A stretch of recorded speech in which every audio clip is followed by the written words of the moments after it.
And my boy that I used to work with, he's like, hey man, you want to buy this beat machine from me? He's like, I'm selling it for $200. It was a Kai MPC 1000. And I was like, fuck, I'll buy it. It was a sampler, a beat machine sampler. So I was like, I'll buy it. I don't know how to use it. It just has hella different. Yeah, so like I fucking bought that off of for $200. It was regularly like $1,000 in the fucking in the store. So I was like, $200, I'll fucking spend that, you know.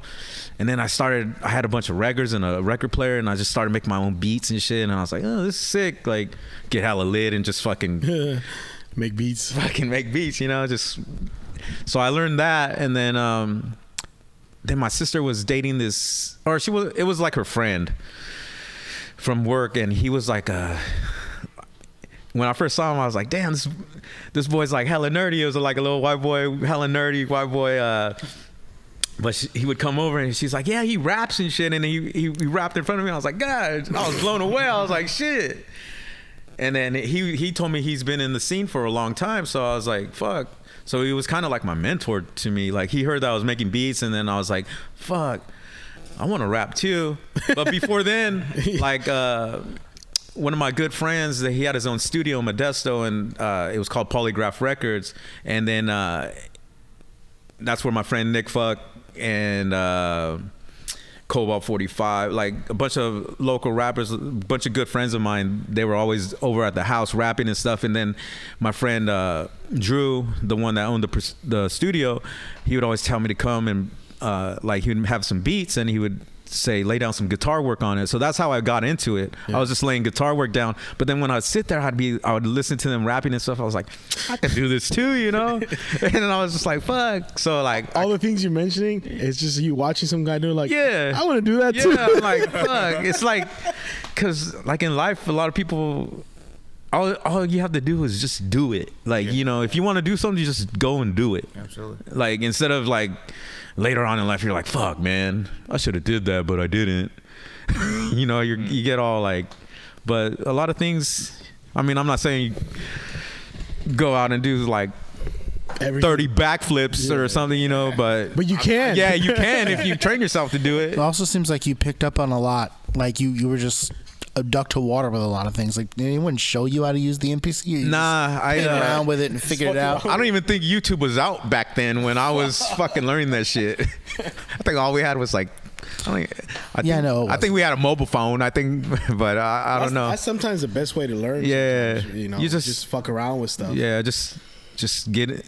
I think that's I mean, it's really the only way to learn. Really? I mean, even with YouTube today, like, they'll show you the basics. Be like, hey, this is how you turn it on. This is blah, blah, blah. But then, like, how you really start making, like, crazy shit is when you're like, you accidentally do something that you didn't mean to do. And you're like, oh, this makes that sound. There's so many buttons on that thing, too. Yeah. I'm like, damn. What is it? Like, is it like it's like a box here? Yeah, it's like a little rectangular little box. It has a bunch of, like, little square pads. Like, think it's... it's like the one that DJ Han from Linkin Park uses? Yeah, you just fuck that one. Yeah. You can do, like, finger drumming and stuff. Yeah. Jay Dilla, Kanye West, like, they've all used the MPC. Yeah. You can make it sound like anything, right?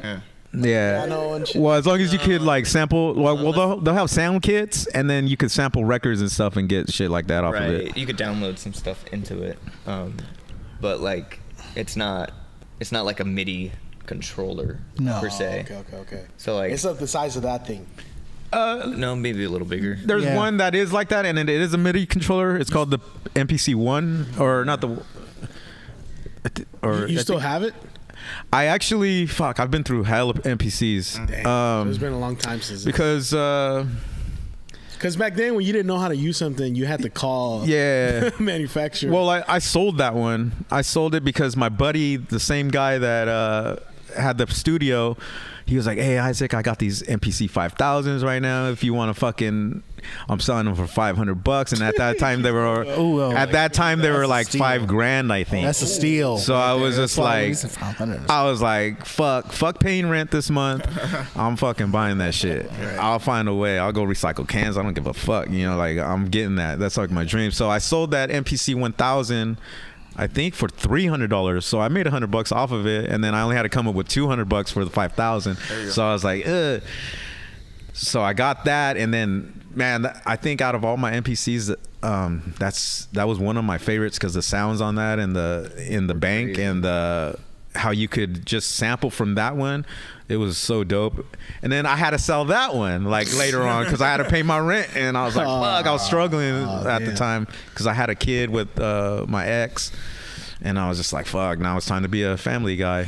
Can you believe the Voice Party has had merch this whole time and we neglected to tell anybody? T-shirts, hoodies, bath mats, wall clocks, throw pillows, even mini skirts. We will throw our logo on absolutely anything. Click the link in the description below and pick you up some Voice Party merch today.